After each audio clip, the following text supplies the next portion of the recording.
Bom dia, boa tarde, boa noite. Olá, bom dia. Bom dia. Eu sou Alessandro Agpi, diretor do Núcleo Vagal. Esse bate-papo faz parte do projeto Boiolas, que foi contemplado pelo programa Vai. E Felipe vai explicar um pouco do projeto. Falou que ia começar e aí, ó. É assim que funciona. Eu sou Felipe Assunção, também faço parte do Núcleo Vagal, que está com esse projeto Boiolas. O projeto Boiolas é um projeto que tem como objetivo de discutir masculinidades e trazer à tona essas questões que envolvem na sociedade e deixam os meninos, né, cada vez mais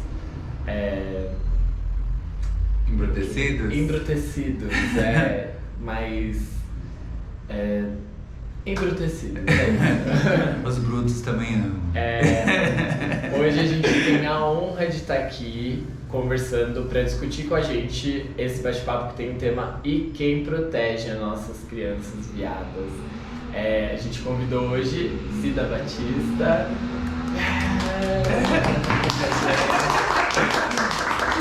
Tem sido no estúdio, gente.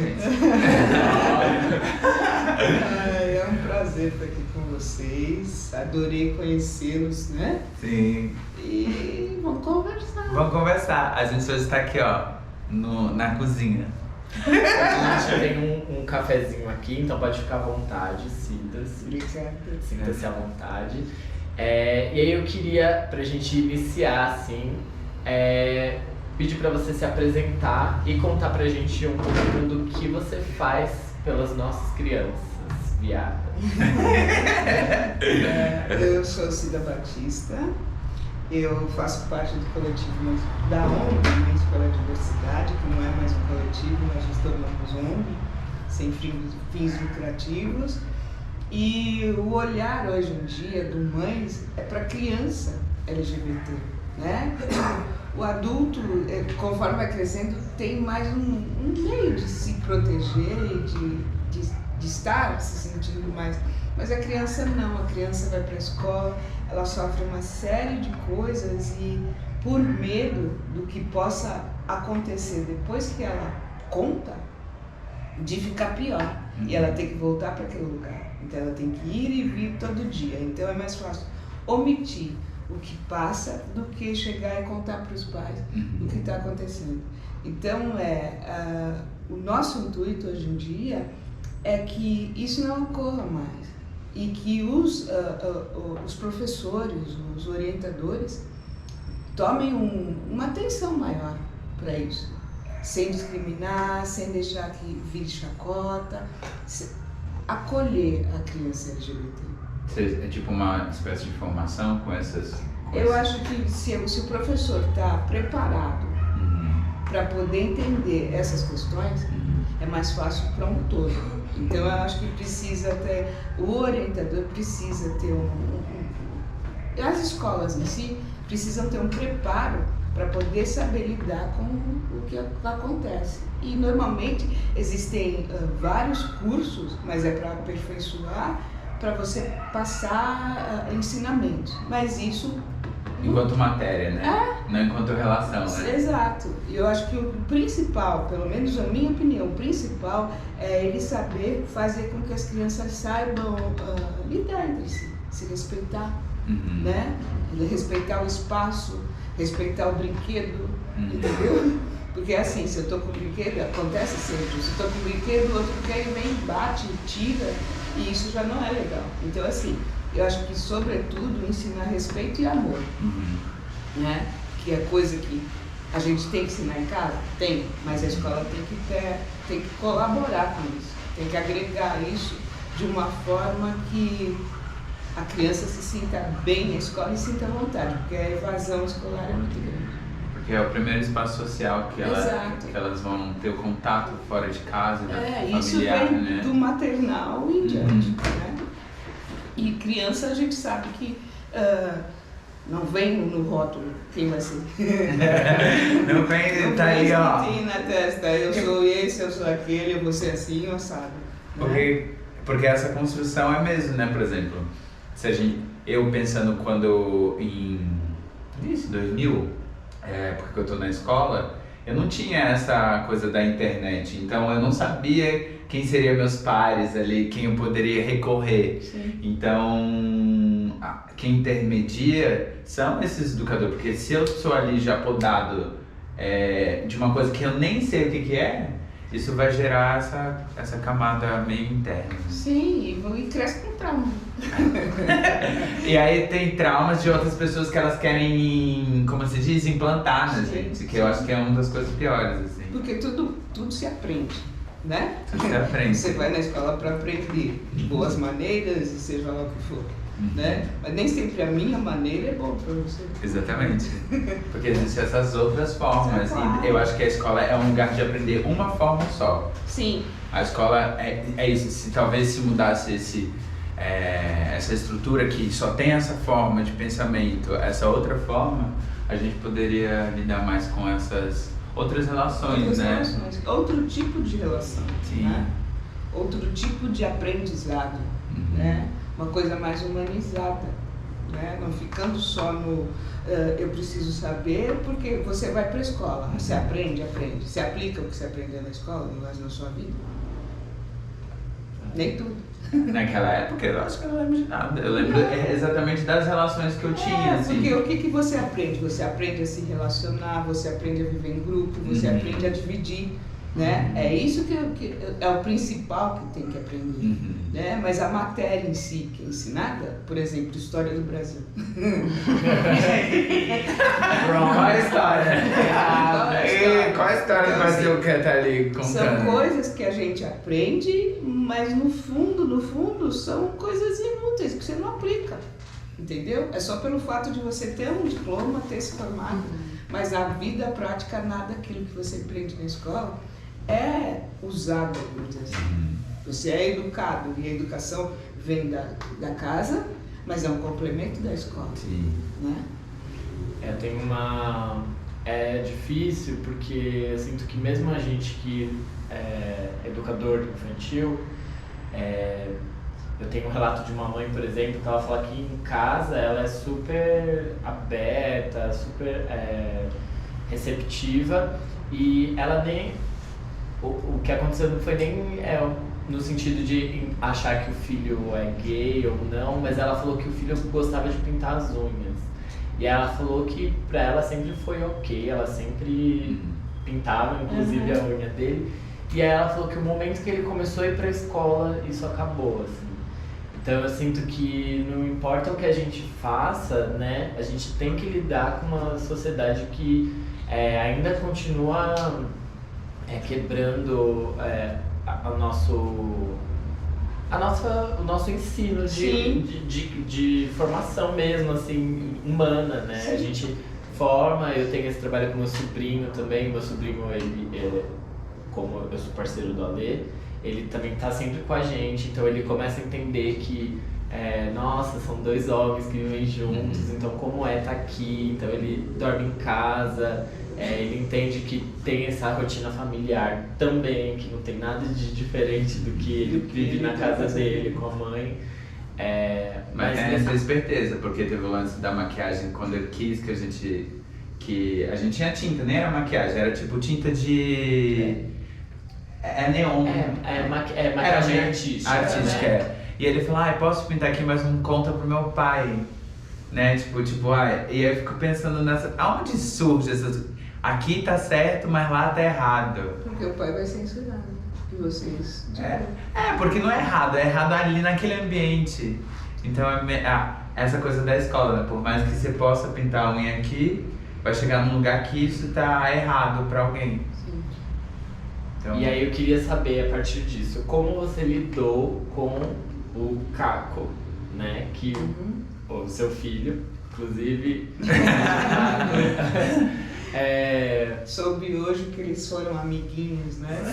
Eu pedi pra contextualizar, né? Queria saber como foi essa descoberta, que é uma descoberta dupla, né? Pra mãe e pra criança. Como foi essa descoberta e como você lidou com isso? A minha descoberta com o Caco, Ele veio conversar comigo com 16 anos, né? Então, assim, eu não tive essa preocupação com ele de saber quem ele era, né? A grosso modo. Não tinha, era o meu filho. E pra mim era o legal, entendeu? Meu filho. Mas eu não tinha esse olhar que muitas mães dizem que tem e que tem, da criança nascer e falar assim, vai ser viado. Não tive. Não tive. Para mim, as coisas que aconteciam, as coisas que eu via, eram descobertas. E você descobre tudo, né? É experimentando que você vai descobrir. Sim. Então, o meu olhar era sempre nesse de ele está descobrindo, né? De olhar coisas que ele, com 12, 13 anos na internet, ver sites que ele está descobrindo. Não é. E outra, no meu tempo é feio. Meu tempo é agora. Aquela.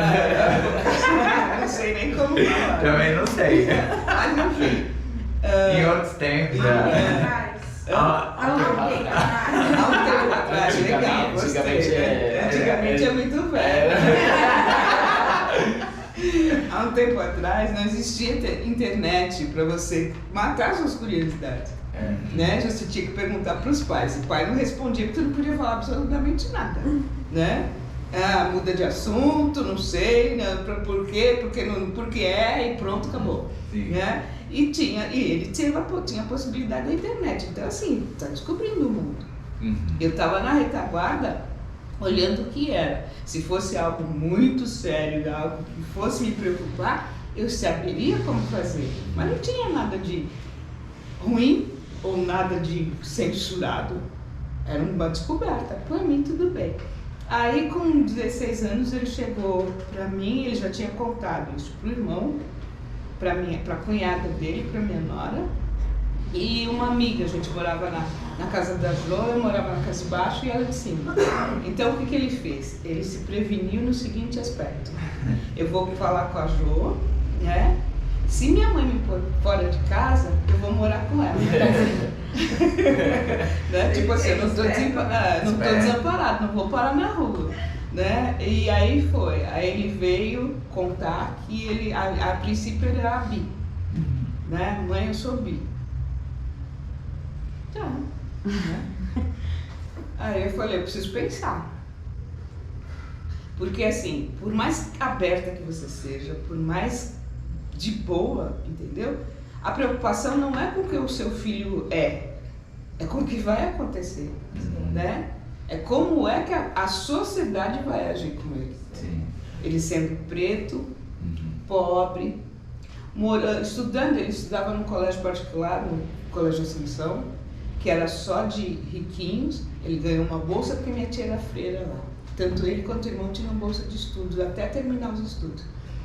O privilégio, né? Então, como é que ele ia agir e estar na escola?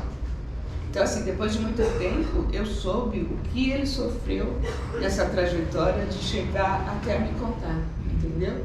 Tipo bullying, tipo preconceito, tipo uma série de coisas, pelo fato dos amigos e das pessoas que frequentavam a escola saber de coisa que eu ainda não sabia, né? Então foi um sofrimento para ele.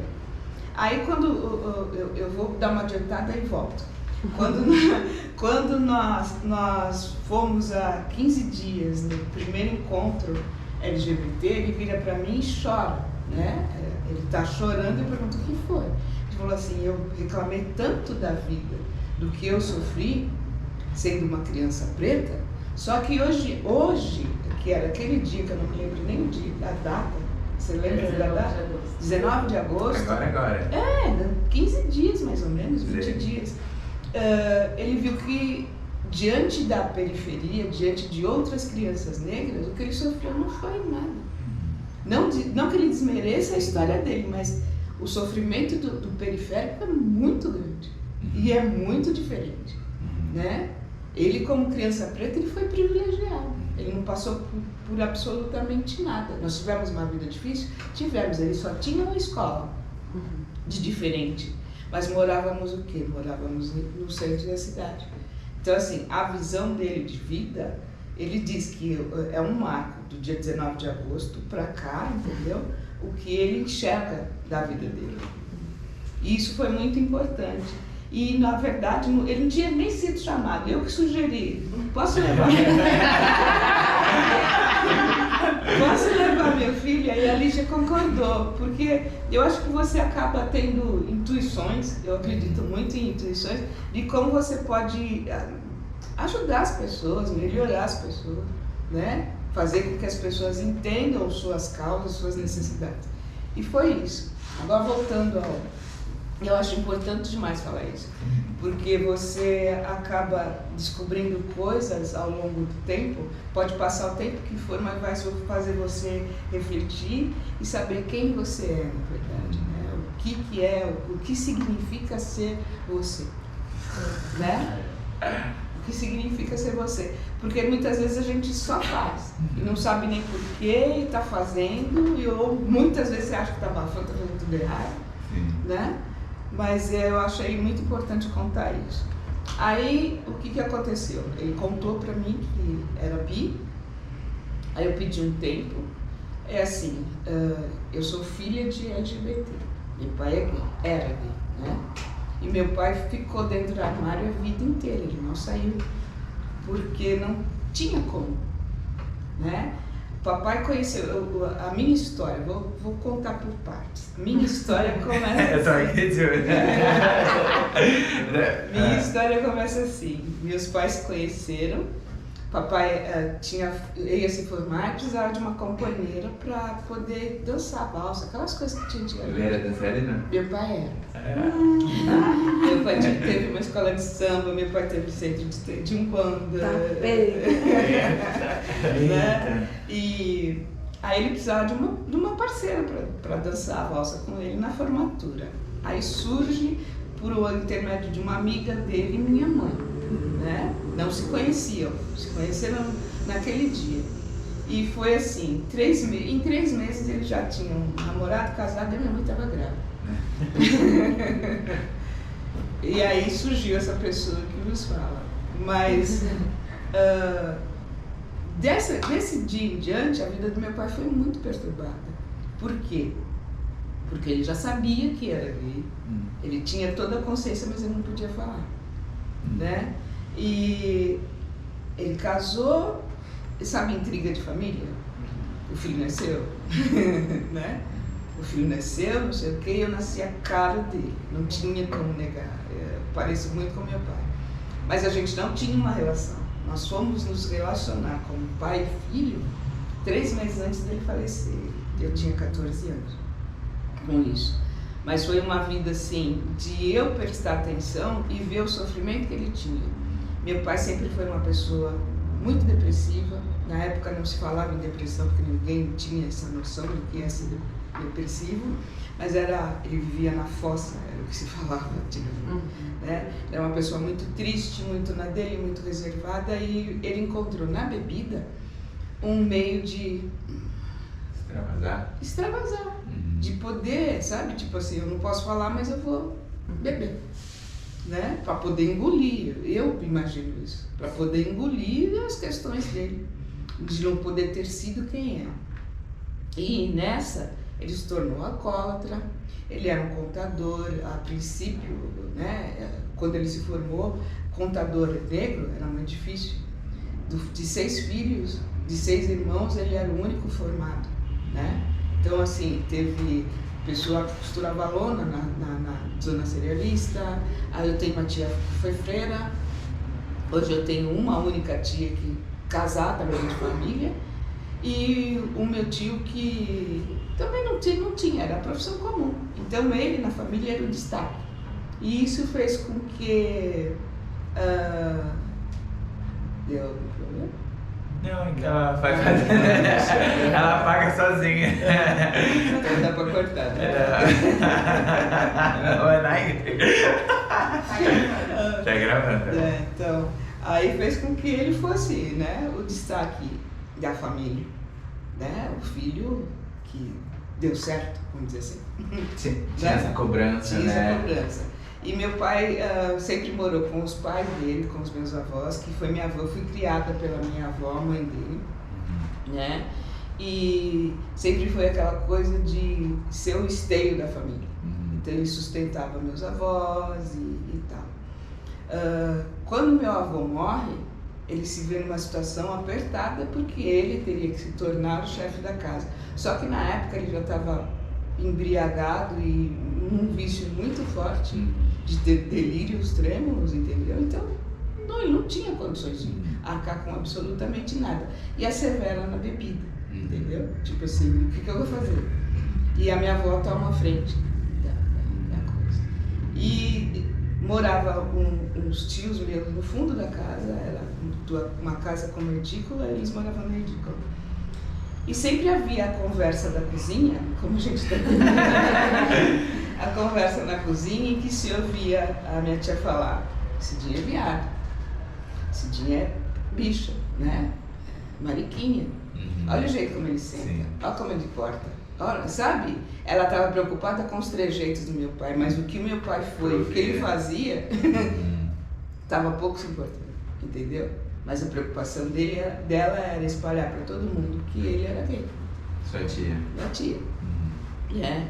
E o sofrimento do meu pai foi muito grande, porque ele não tinha voz. Nem apoio, né? Não. Aí a minha avó virava para mim e fala: o que falarem do seu pai você não acredita porque é mentira. E a minha avó sabia de tudo. Ela apoiava da forma dela, porém ela não tinha a coragem que eu tive de, sabe, tipo assim, é meu filho e ele é isso e pronto, acabou. Né? Mas ela ficava naquela coisa da retaguarda de tentar proteger, tentar fazer. Ele tinha um carinho muito grande por ela. Meu pai chegou a ficar meio pinel, sabe? E agredi-la numa dessas crises, tiveram que levar ele para sair de casa porque ele ia quebrando toda a casa e tal. Então foi uma vida muito sofrida para ele e uma vida muito sofrida para minha avó. Você é filha única? Eu sou filha única. Eu sou filha única. Nem teria como ter mais irmão. Foram 3 meses de casamento. Foram só 3 meses? Só 3 meses. Ah, entendi. Entendeu? Entendi. Foi 3 meses. Foi o casamento, foi a festa, resolveram casar em um mês. E não ficaram juntos mais? Eu pensei que isso aconteceu em 3 meses e ficaram juntos, não? Não, separação em 3 meses. O início da minha família foram 3 meses só. Entendi. Aí a minha mãe não tinha, minha mãe era doméstica, não tinha condições de cuidar, porque não tinha como me levar para o emprego. Aí eu fui parar na casa de uma madrinha, que era um monte de criança, parecia uma creche, e eu era pequena, era a nenê da casa. Só que assim, eram 2 cadeiras onde eu ficava, largada. A minha avó vai me visitar para me conhecer e ver a situação em que eu estava. Ela contava que a minha cabeça era uma chaga só, de unha grande, coçando cabeça, um troço muito chato. Não tem trauma. Não tem trauma. E nem culpo ninguém. Mas aí ela vendo essa situação, ela pegou e trouxe para casa dela e falou para minha mãe: quando você puder criar, a filha é sua. Só que a minha mãe nunca tirou. E era aquele negócio assim, se dava algum rolo, a minha mãe se invocava, eu vou levar. Então a minha vida foi aquele negócio, sabe, tipo, arruma a mala, desfaz mala, arruma a mala, desfaz mala, entendeu? Tipo assim, não dava bom, eu vou levar, mas não tinha pra onde levar, era só ameaça. E eu me separei da minha avó, eu tinha 24 anos quando casei, né? E foi isso, a vida inteira junto com ela, e a quem eu devo muito e sou hoje, né? Foi uma criação, eu acho que assim, o destino da gente, a vida da gente, leva por caminhos que a gente nunca espera, e foi o melhor que eu pude ter. E sou grata por isso, por ela ter me criado e me dado o melhor dela, coisa que ela não fez pelos filhos, ela fez por mim, entendeu? E é até emocionante falar, porque eu me orgulho muito da pessoa que eu sou, por ter sido criada por ela. E a visão, tudo, você vai se aperfeiçoando, aprimorando, mas o seu estofo é que conta a sua caminhada, né? Se você não tem uma boa referência, você não consegue ser muita coisa. E isso eu tenho muito orgulho.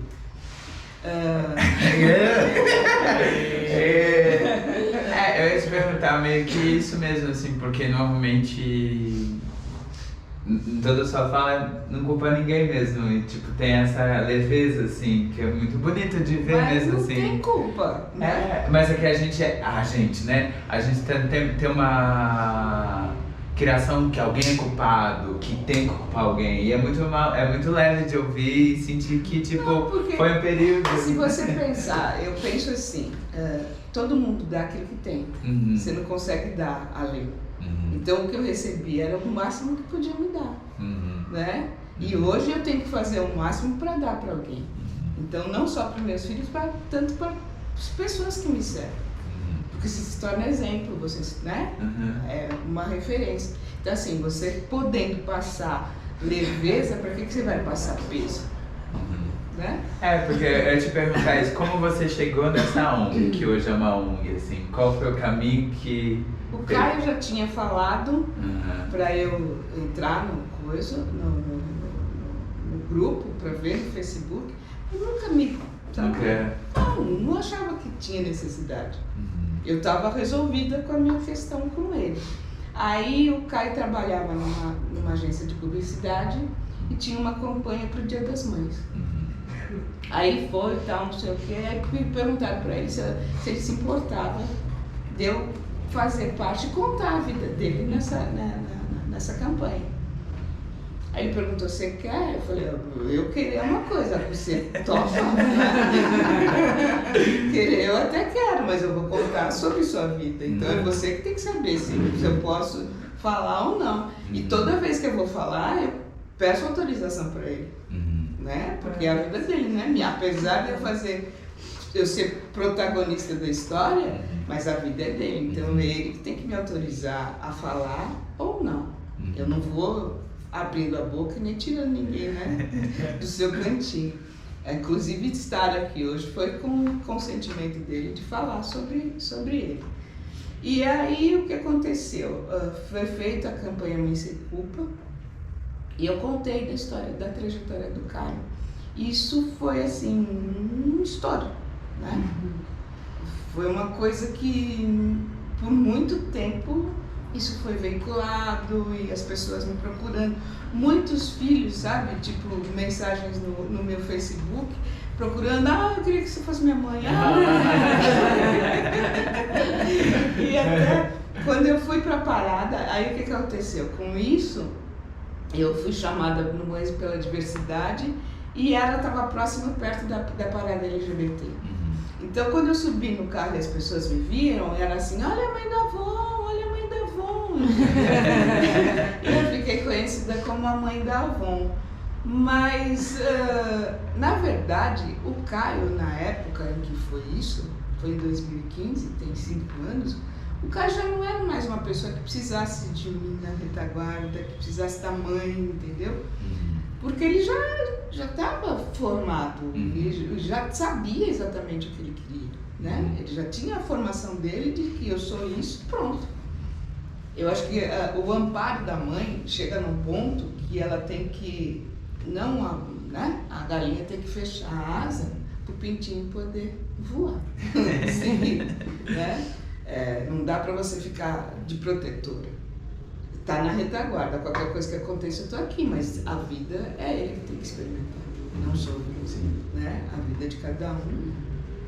E o que acontece ao inverso é que as mães acabam descobrindo seus filhos LGBTs e acabam vivendo a vida deles, entendeu? E não a própria vida. Esquece que é mãe e que é mulher, esquece da mulher que foi.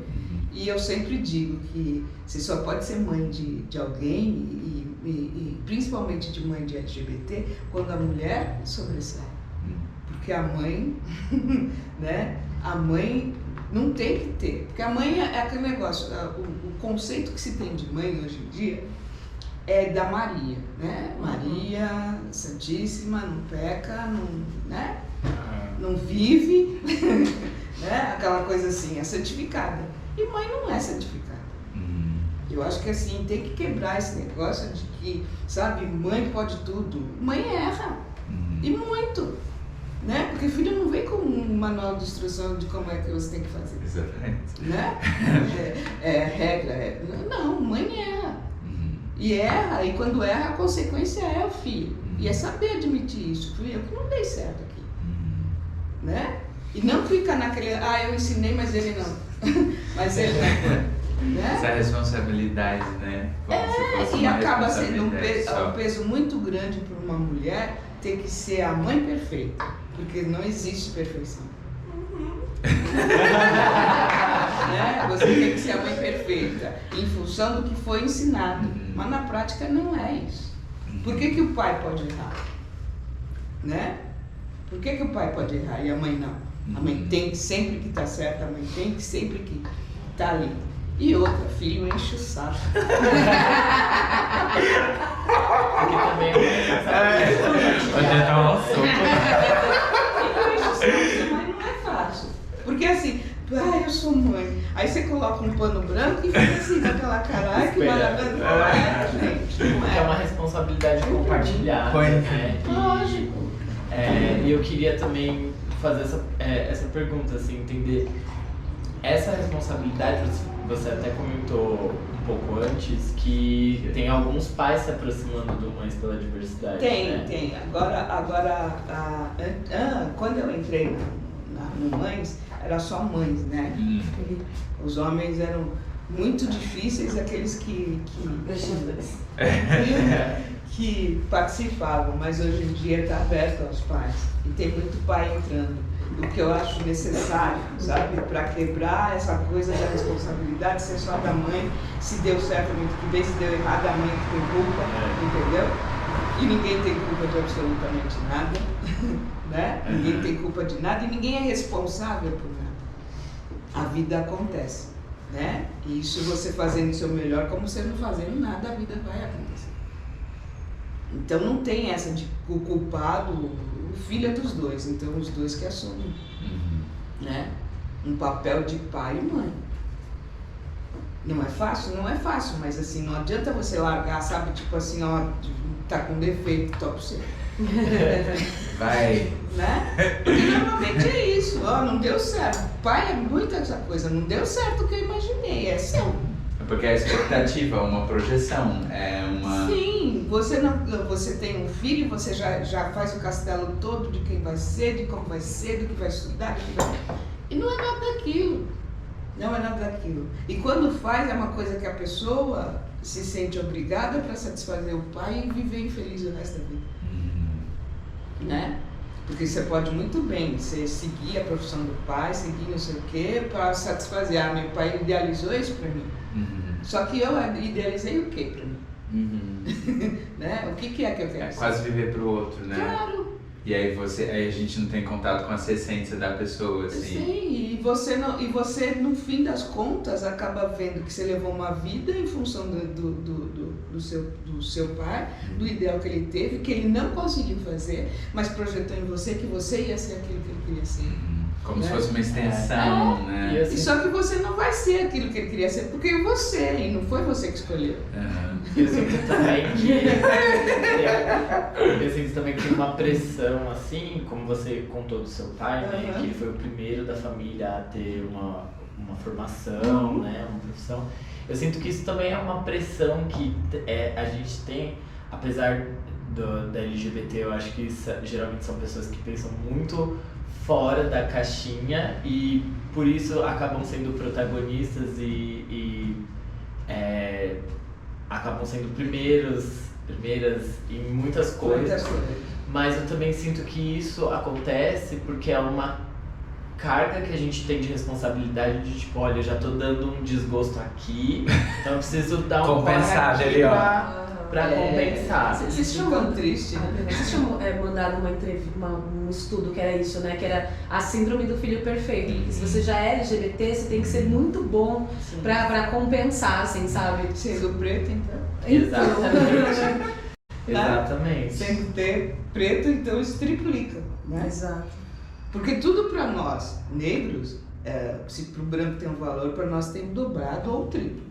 Né? A gente tem que ser melhor muitas vezes para poder ter o mesmo E o erro é tipo o absurdo, né? Sim, não pode. Não pode. Eu queria voltar no seu pai. Você falou que se aproximou do seu pai nos últimos 3 meses. Foi. Como foi isso?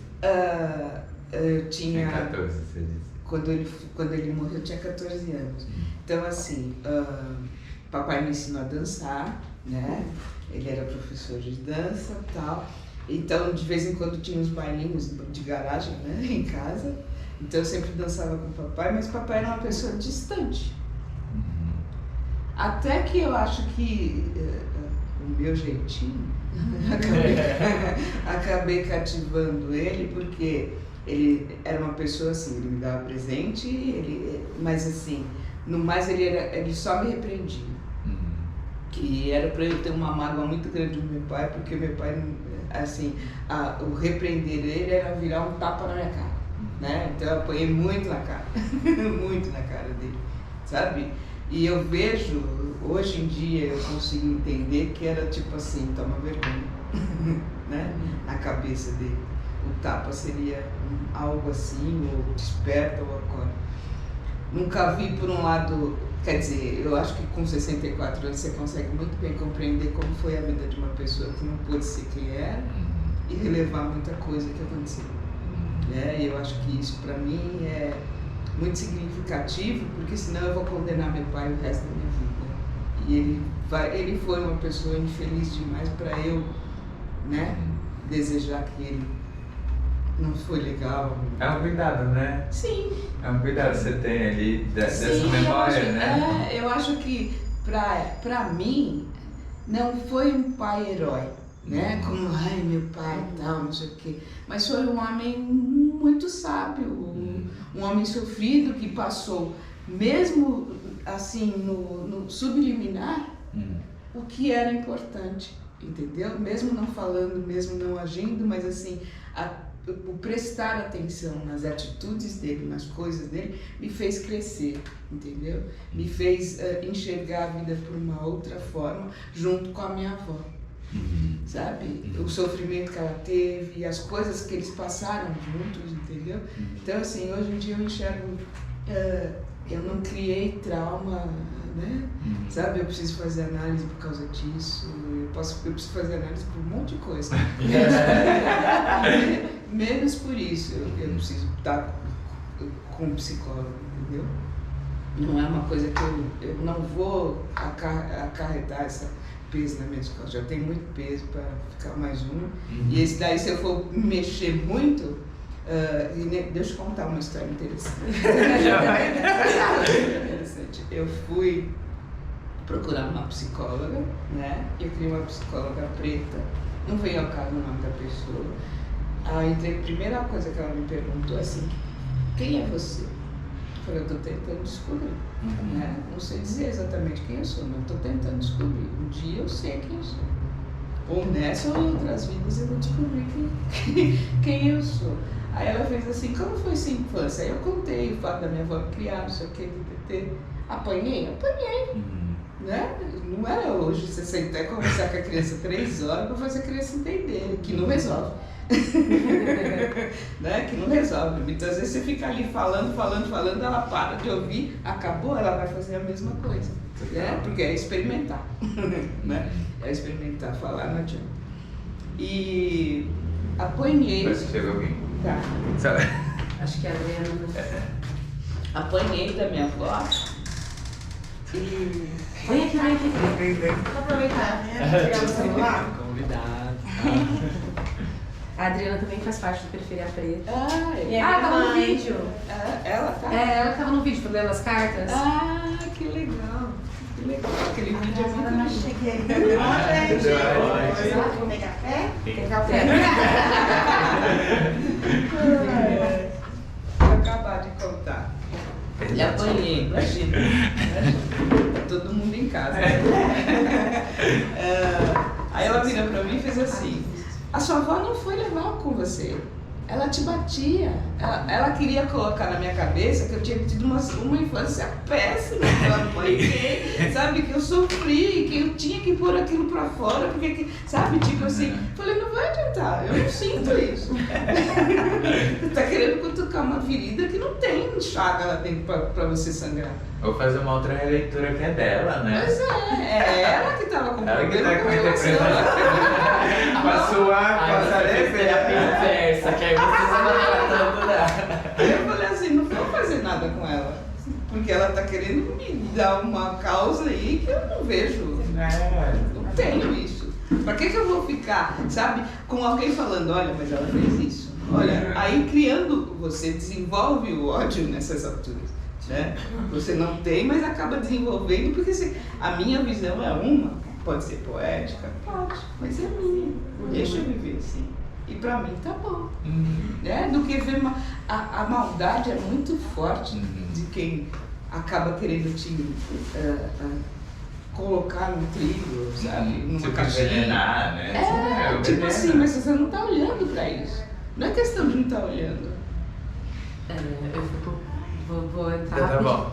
Então é que eu ia falar essa coisa aqui, eu fiquei bem impactado toda vez que você fala desse encontro com a sua avó, o quanto você também percebeu que ela não era a mesma pessoa que foi com seu pai e que você era outra. E eu acho que a gente vai evoluindo. Sim. E esse lugar que a gente tem que...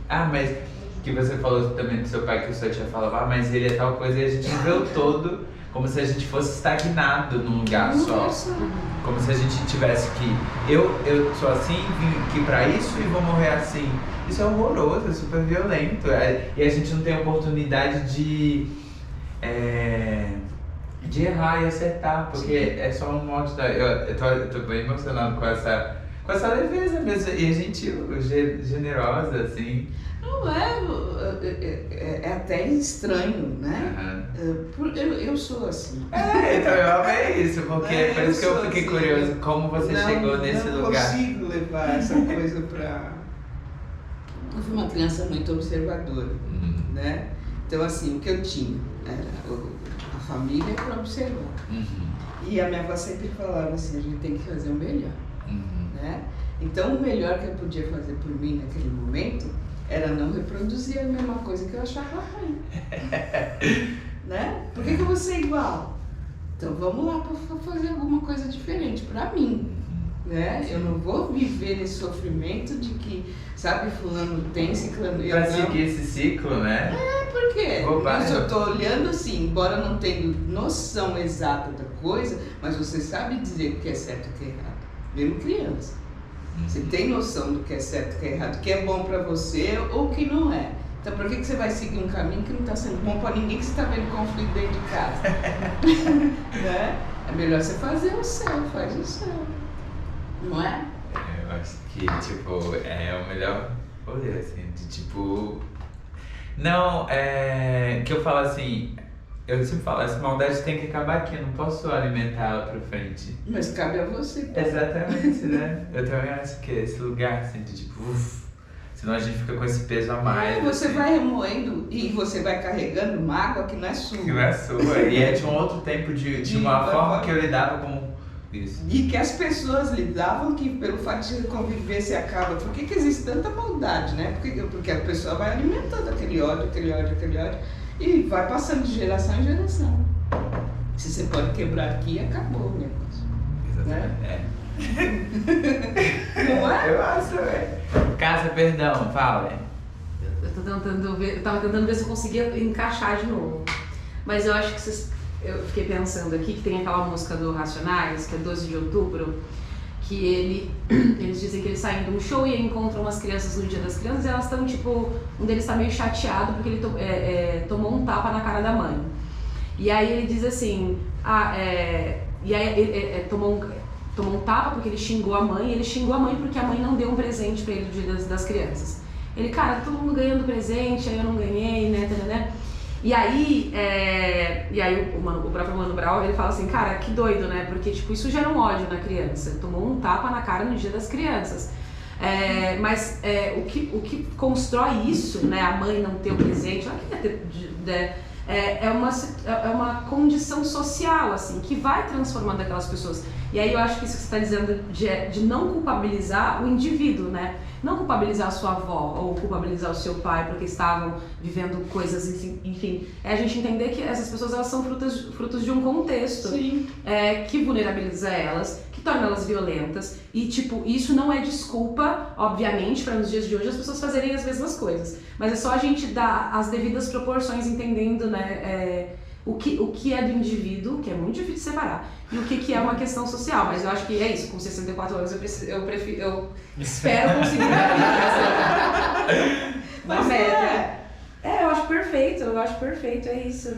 Porque senão você vai projetando coisa e, assim, coitado da minha geração aí, né? De quem vem aí depois pra carregar isso, é muito peso.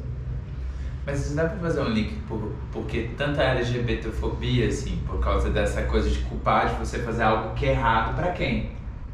Então eu acho que essas violências, voltando ao bullying, assim, e essa inteligência que a gente vai criando, por que a gente vai criando? Porque a gente não quer ser violentado por uma coisa que vai ser ruim. Então quando eu tava ali criança, que eu não queria ser mulherzinha, e eu nem sei o que era isso, porque assim, se eu pudesse ser mulherzinha, como seria, entende? Ninguém fala, vai ser mulherzinha, legal. Vai ser. Tipo, não, deixa lá, deixa brincar, vai brincar. E nunca tem, é sempre não, a gente aprende, o certo é isso. E aí, nunca existe o porquê. Exatamente, nunca existe o porquê. Por que não? Por que não? Né? Eu fui criada no porquê não. Eu tinha muitos porquês. Por que não? Aí você não aprende o porquê, né? Na casa, você vai procurar o porquê na rua, né? Porque é isso assim. Aí cabe a você saber em que parte daquilo você cabe, né? Sim. Né? Aí você, é você decidindo por você o que você quer ser, o que você vai ser e o porquê você está fazendo aquilo. É dentro daquela ideia, né? Assim, quando a gente sofre essa... Por exemplo, né, na escola que eu tô lá em educação física, eu não quero jogar futebol. Ai, que horror, não quero jogar futebol. Ai, você quer brincar? Eu lembro que na época que eu era pequenininho, tinha lançado o Titanic. E aí tinha um lugar lá na educação física. Eu ficava esperando o Jack. Mas a gente brincava, você jogava corda e ficava brincando de resgate. Assim. E isso pra mim já era uma forma muito... Hoje em dia eu entendo que era uma forma muito teatral de me comunicar, sabe? Eu amava brincar de Titanic. Mas aí... Exatamente. E aí, mas tinha essa coisa assim, tipo, não, você, Felipe, não vem, você tem que estar lá, ó, os meninos estão lá, aqui, não. E você começa a entender de tipo, começa a ter medo de tipo, se eu for brincar ali é errado, porque eu tenho que estar lá. Então, você começa a esconder, você começa a não contar, você começa, tipo, ter que fazer as coisas tipo, escondido, né? Tipo, por que eu não posso estar lá se eu não quero estar ali do outro lado? E aí começa essa coisa de nunca, por que eu não posso estar aqui e não estar lá? E ninguém responde, não, porque lá é do menino. E realmente não existe uma resposta, porque isso não tem porquê. Não tem porquê mesmo, mas as pessoas nunca conseguem falar sobre isso. Então, me veio assim o tempo todo aqui pensando dessa coisa, quem protege a criança, né? Tipo, essa responsabilidade de estar ali e contar pra criança a resposta desses porquês aí. Ou... Eu acho que o proteger a criança é você dar pra ela o resguardo. Você tem que resguardar. E eu acho que ela tem que experimentar, entendeu? Mas você tá ali. Se é alguma coisa não... Você tá ali, sabe? Tipo assim, opa, né? Mas a criança tem que experimentar. Não adianta você querer proteger e não deixar passar. Você não tá deixando o filho viver, né? E viver, e experiências faz parte do viver, faz parte do crescer, para você saber aonde você vai chegar. Senão você se torna um adulto medroso, você se torna um adulto sem confiança em si, né? Você não vai ter condições de fazer, eu não sei, sabe? vai sempre gerar dúvida e ou então assim, mãe, o que eu faço? Sempre tá recorrendo, né? E Você essa não se vozinha, torna né? responsável daquilo que você quer. Porque eu acho que o experimentar te torna responsável. Eu fiz e eu assumo minha responsabilidade nisso aqui. Não importa se é criança, porque ela sabe que tem, mas assim, ela fez, né? Ela chegou até certo ponto. Na escola, pai e mãe não tá o tempo todo. Então ela tem que ter instrução e saber se defender. Se a coisa toma um rumo muito mais sério, ela confiar em quem, nos pais, chegar e contar, aconteceu tal coisa assim, assim. Eu tenho medo e receio de que isso vai acarretar em outras coisas mais pra frente, mas eu tenho que contar para meus pais. E eles têm que saber lidar com a situação para que não aconteça a represália futuramente. Entendeu? Sim.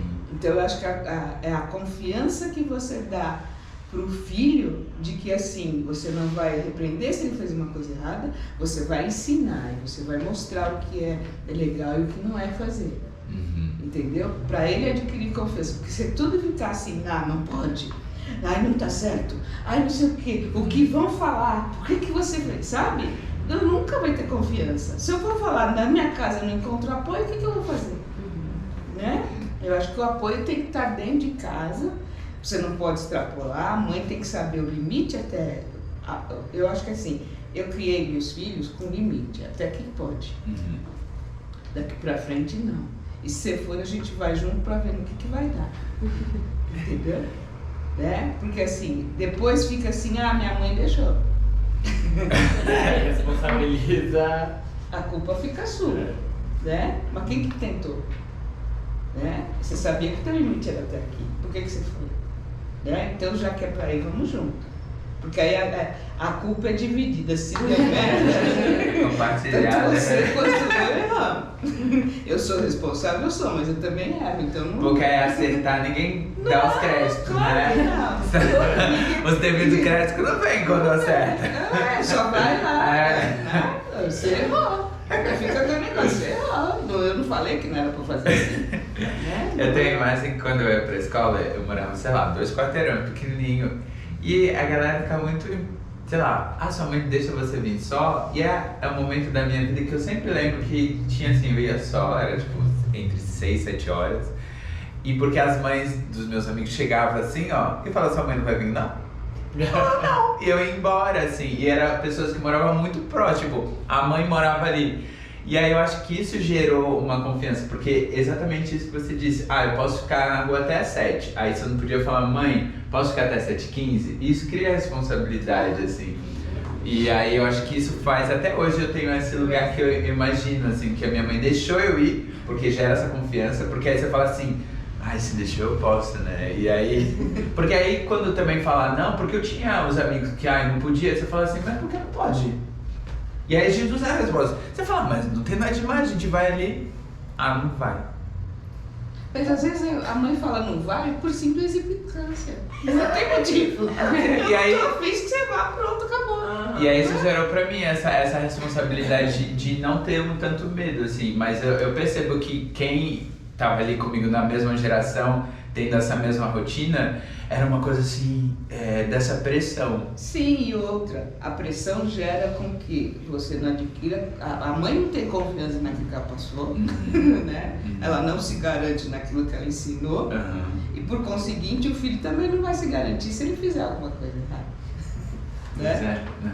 Então assim, você tem que se garantir, eu falei e fiz, e você pode fazer isso. Se você for fazer a mais, você pensa se você tá certo, se você tá errado, mas o que eu permiti tá aqui. Sim. Eu lembro que quando eu comecei a sair assim pra balada, minha mãe ela tinha muito medo, né? Porque também eu acho essa coisa de balada, você festa. também é da época da lampadada, não é? Sim, então. Sim. É porque eu esqueci? A Lampadada. Na Paulista. Sim. Então minha mãe tinha muito medo. Mas também eu acho que tem um estigma também com balada gay, festa gay, que é a questão das drogas, né? Então tá indo pra usar droga e tudo mais. E minha mãe ficava, assim, com muito medo. E aí ela ela tinha essa coisa, falava, mãe, vou sair. Ela falava, tá bom. E ela não dormia, ficava tipo acordada. Meu Deus, me avisa quando você chegar lá. Eu tinha que avisar todos os passos, né? E aí eu falei. Essa mãe. Então, e até que eu falei assim, mãe, vamos um dia comigo? Porque aí você vai entender que eu chego mais cedo, sento na calçada, tomo uma cerveja, que minha mãe também gosta de tomar uma cervejinha. Eu falei, eu sento, tomo uma cerveja, aí dá o horário, eu entro na balada, dou uns beijos na boca. Aí acontece às vezes eu vou pra casa de alguém, aí depois volto pra casa. Então é mais tranquilo do que você imagina. A gente imagina muita coisa, né? Não é nada daquilo que a gente imagina. E aí ela falou, será? Eu falei assim, mãe, vamos. Porque e aí se fosse essa imaginação, a gente tava se divertindo até. Aí vai pôr uma coisa na bebidinha assim, pô, é mal caro.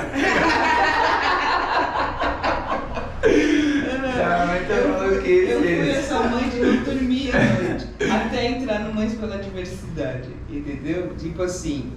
E aí eu comecei, o que aconteceu? Eu acho que não concluí isso com você. Eu entrei pro Mães pela Diversidade, eu passei a frequentar a balada.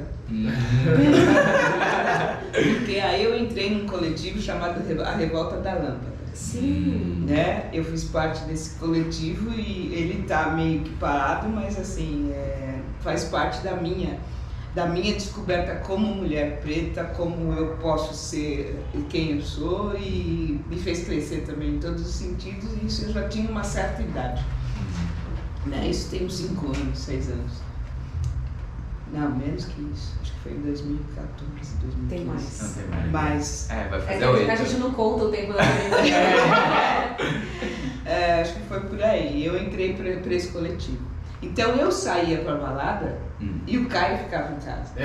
Entendeu? A coisa então, inverteu. A Diversidade é uma grande festa, na verdade. Não pra todos, né? Enquanto você tiver a culpa nas costas, não vai ser. Depois que você tirar a culpa, aí só curte a festa. E não, eu tinha aquela coisa assim da censura. Meu Deus do céu, nossa senhora. Ai, sabe? Tipo o que? Moral?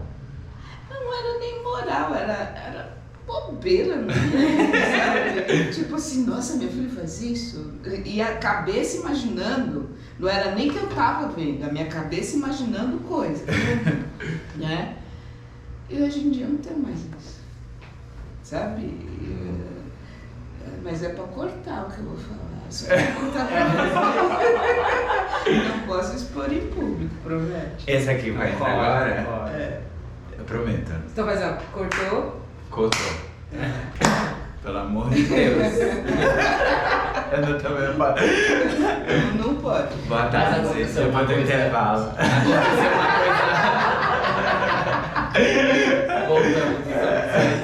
Aconteceu uma coisa curiosa que foi, minha mãe resolveu ir e ela falou, não, vamos, a mãe vai sim. Aí fomos e aí foi incrível, assim, foi esse momento de chegar, sentar, inclusive acho que Caco estava nesse dia. E ela sentou na mesa, tomamos uma cerveja, entendeu? Minha mãe adora dançar, e ela tava recém-separada do meu pai nessa época.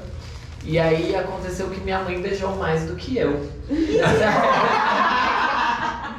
Inclusive o segurança do rolê, que era um homem lindo, e minha mãe lá fazendo a festa. E eu me vi nesse lugar, tipo assim, então é isso que você faz quando você sai, dona Catarina. Mas isso também serviu muito, assim, pra ela... Você conhecer sua mãe. Pra eu conhecer minha tirar mãe. aquele negócio da mãe santificada. Exatamente. Né? E pra também a gente relaxar um pouco, assim, e a gente se aproximar muito mais, assim. Sim, porque eu acho que quanto mais você participa das coisas com o seu filho, e o seu filho participa com você, mais agrega, né? Mais te dá liberdade de você ser você, dele ser ele, e de isso não ter problema nenhum, entendeu? Dá pra sair junto. Eu sempre falo, é mais simples às vezes. A gente complica mais. E outra, se você vier me contar, se vier falar, conversar comigo, eu tô sabendo do que você tá fazendo, eu não tô imaginando coisas. Exatamente. Eu não vou falar, meu Deus. Então, imagina essa coisa, né? Porque é muito filme, a gente tem essa visão de filme e não é muito mais simples. Às vezes você vai lá curtir sozinho, tá E às vezes não acontece nada. E normalmente não acontece nada, gente. Nada. Você só tá indo pra dançar, se divertir e pronto. Né? Não tem nada. Não tem nada disso. Mas eu aprendi muito. O Caco, né? O Caco é conhecido, o Caio é meu filho. Me ensina muito nisso. E fora os amigos, porque hoje em dia, apesar dos meus 64 anos, eu não tenho amizade com pessoas da minha idade. Eu não saio com pessoas da minha idade, eu não faço programa com pessoas da minha idade. Uma que as pessoas, os antigos, me olham com uma cara meio espantada. Eu acho que já não faço mais parte desse mundo, entendeu? De viver nesse mundinho de ser mãe e de, sabe, dessa regrinha toda. Eu não faço mais parte disso. Então, eu me sinto bem quando eu tô com vocês, sabe? De sair, de ir pra balada. E uma coisa que me mexe muito é porque ninguém enxerga a minha idade, entendeu? Eu sou tratada por vocês como igual. E isso é muito importante. E isso é muito bom, não é? Ser tratada como igual. Sabe? Tipo assim, não ter o peso da idade. Porque todo mundo fala, nossa, 64 anos. Isso era pesado há muito tempo atrás. Hoje em dia não é. Né? Hoje em dia não tem o peso. A idade é uma consequência. Mas a minha cabeça é outra, é completamente diferente. Você falou da cabeça, e eu acho que o segredo é isso. Porque você é muito próxima do nosso mundo, né? Porque você tá nele e quando a gente conversa com você, não existe nenhuma brecha assim de tipo, nossa, ela não vai entender do que eu estou falando. Porque você também se aproximou disso e tomou essa... Mas se eu queria entender meu filho, como é que eu ia entender ele vivendo numa outra época, né? E isso não só com meu filho, por ele ser LGBT, por eu ter um filho hétero, pai, e que também eu preciso me aproximar dele, né? E ele precisa saber quem é a mãe dele, para ele poder criar a filha dele de outra forma, não naquela coisa pesada, né? Para ele poder dar um mundo que a filha dele escolheu. Isso é viver, né? Porque senão a gente está estagnado. Não, e uma coisa que também eu puxei da minha avó nesse sentido, a minha avó morreu com 96 anos. Ela nunca foi uma mulher de 96 anos. Era uma mulher que podia sentar e conversar o que fosse, que se ela não entendia, ela pedia para você explicar, entendeu? E nunca censurou absolutamente nada, nada, nada. Ela chegou a cuidar dos meus filhos numa época que eu precisava trabalhar, então assim, eles ficavam brincando e ela olhava, entendeu? Mas nunca foi aquele negócio do peso da idade que ela tinha. Ela morreu lúcida, ela morreu entendendo as coisas, e não era entender a maneira dela, porque ela pedia para ser esclarecido por que ela tinha que aceitar aquilo. Entendeu? Né? Por que tem que ser assim? Né? E isso fez dela uma mulher maravilhosa. Sabe, que os netos todos sentem demais a falta dela, porque ela era confidente, sabe, ó, deu merda aqui, o que eu posso fazer, né? E ela tava ali, ó, ela ensinou leveza, só não aproveitou quem não quis, entendeu? Isso é importante, né? Entender, reconhecer. Porque eu acho que assim, todo mundo tem um lado leve, você tem que descobrir. Né? Porque ou você pode ficar com o peso, ou você pode ficar com a leveza. Qual é melhor?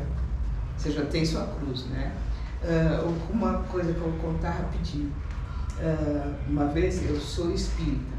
Eu ia perguntar. Eu sou espírita. E hoje em dia eu estou mais para espiritualista do que para espírita, kardecista, essas coisas. Eu acho que o universo me representa muito mais do que ter uma crença. Aqui.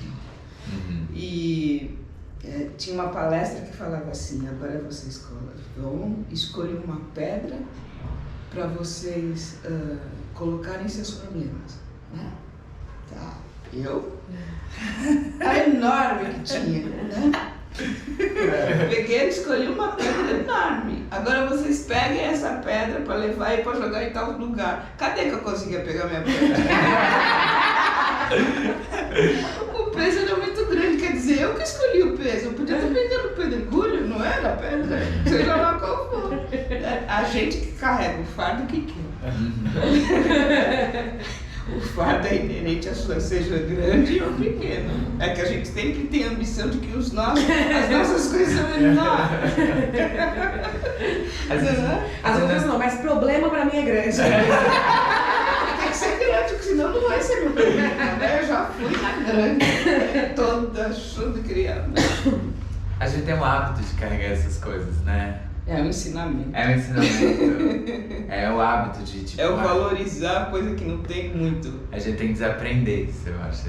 Tem a sensação que a gente tem que, da mesma forma que a gente aprende, tem que isso, assim, cada vez ser mais leve, porque senão a gente, sei lá, senão a gente estagna, né? Porque vai afundando também. E vive na culpa, né? Uhum. Então, pra mim, é observar todo esse bate-papo que tá nesse bate-papo. É aprender essa leveza mesmo de olhar e ir se atualizando, né? A gente tem que se atualizar Não também. sei se isso é certo. Não, mas eu acho que é boa. Mas eu acho que também é importante ter essas outras referências, assim, de tipo... E eu acho também, muita gente fala que é muito lúdico, né? Como assim? De ser a vida ser assim, Nada. né? De você, que não é você. Mas não precisa ser peso, gente. Não precisa ter peso, né? Vou aprender boiola sem peso. Isso é culpa. Isso é Eu culpa. queria fazer uma última pergunta, Finaliza. assim, pra gente ir finalizando. Pra eu entrar pro Mães da Diversidade, por exemplo, sou uma mãe, um pai que quer me informar melhor, que quer saber mais, como eu faço? Existe um grupo no Facebook que é Mães pela Diversidade. É só a pessoa ir ali e tem um espaço onde você pede para participar do grupo, né? Aí, participando do grupo, vão ter psicólogas, ou então, por exemplo, se acessar o meu Facebook e pedir, aí eu já passo para a coordenadora, ela entra em contato. Há um papo, né, com a coordenadora geral para saber tipo, o que está acontecendo, qual é o tipo de problema e qual estado ela pertence, porque o Mães faz parte hoje em dia no Brasil todo tem um núcleo Mães pela Diversidade, né? Então a pessoa vai, conversa e aí a coordenadora de cada estado pega a sua mãe, entendeu? E existem reuniões mensais e existem reuniões online. A princípio você não precisa contar nada se você não se sentir segura, você pode ir e ouvir, entendeu? Ou ler. Normalmente as pessoas escrevem, relatam as suas dores, os seus casos, né? Que normalmente quem entra pro Mães, a princípio entra com muita dor, muita culpa, sabe? Meu Deus, e assim, perdida, que não sabe o que fazer. E com o tempo vai entendendo e vai achando o seu caminho. E as Mães de São Paulo têm um grupo que, após conversar com a coordenação, elas são direcionadas, porque aí São Paulo, como é o maior estado que tem mais pessoas, tem uma separaçãozinha que não difere das outras, mas é um meio de você participar da reunião e fazer parte do grupo WhatsApp. O que tem acontecido no Mães são muitas pessoas trans entrando, entendeu? O que tem mais sido evidenciado, e as mães estão muito preocupadas, muito machucadas, muito doídas, por conta de que é uma situação de que você é gay, beleza, né? Na minha cabeça você não vai mudar, mas para a mãe de um trans, não que mude absolutamente nada, mas ela tem que tirar da mente que ela criou uma pessoa para ser uma coisa e a pessoa se identifica com outra. Então ela tem que, sabe, tipo, é uma nova vida que está surgindo. Ela tem que vivenciar o luto, né, do filho. Sim, dela. é um luto, né?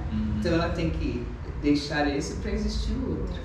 E isso é o respeito que ela tem que ter em saber de que maneira ela vai chamar, de que não adianta ela ter registrado fulano como fulano, porque agora é ciclano, né? E se ela não querer, não enxergar o ciclano, ela não vai ter nenhum nem outro.